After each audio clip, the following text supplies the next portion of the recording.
Ay, sakto, may durian dito. Tanungin kaya natin siya. Ay, te.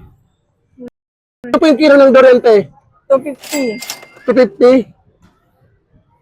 Yun, no? Saan po galing ang durian nyo, te? Davao. Davao. So, pili ako dito ng durian niya, te. Ito, oh. Pakilo nga ako nito, te.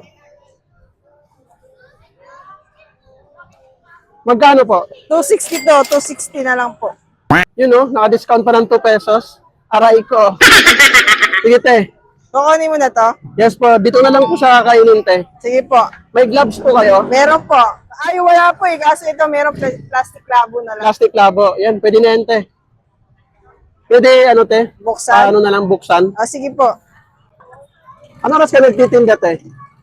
Umaga. 6:30. Yan dito na kami. Hanggang Hanggang 8 p.m., no? 8 p.m. Yan, tingnan natin yung ano, durian niya, te. Puyat siya, te, no? Opo, puyat yan. Masarap yan, matamis. Wow! 250 po. Grabe, no? Dilaw na dilaw, lalaki. 250 per kilo. Try natin, guys. Dilaw na dilaw pa siya. So, ayan.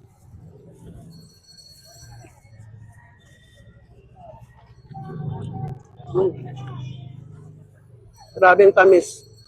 Bukod sa malaki, matamis na parang may gatas.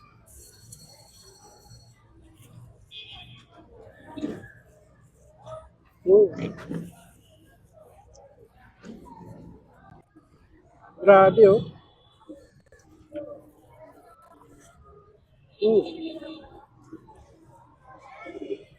Sarap.